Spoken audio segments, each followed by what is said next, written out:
I don't think any of you will find a different message from any of us who spoke this morning as to what is necessary for us to be able to improve the conditions of our people, as well as for us to be able to work together collaboratively to bring us back to a stage of being able to do the things that human beings most want to do, to be able to socially engage with their family and friends, to be able to go to work, to be able to make decisions about how you move around your country. I never thought that I would live in a country where restrictions would be the order of the day, far less to lead a country where I would have to be responsible for putting those restrictions in place. But such is the nature of the times in which we live. I want simply this morning to say thank you to the representative countries that are here who, in their wisdom, made an early determination to contribute to the establishment of COVAX, such that we could give the opportunity for equitable access to perhaps as many as half of the countries of the world, if not more, who would not on their own be able to access it. It is a sad indictment of the global community in which we live, that still today, in the third decade of the 21st century, that there are countries, in spite of having been independent for a long time,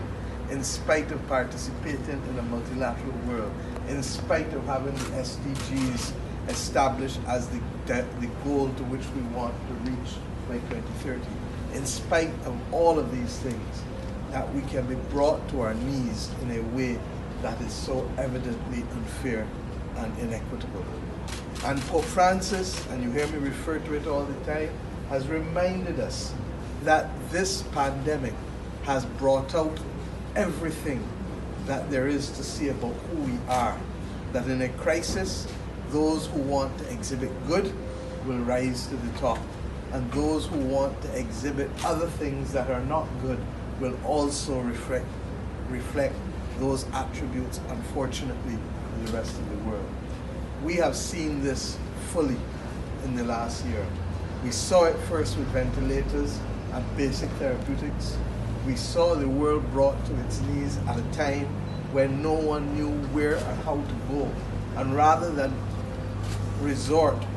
to the global cooperation that we thought was going to be possible when the United Nations and the Bretton Woods institutions were formed after the last major global calamity, World War II.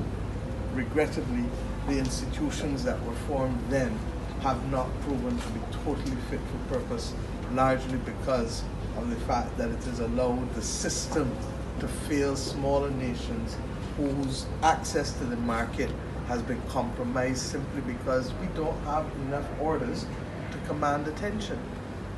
And if you don't have enough orders to command attention, who are you going to buy from? Secondly,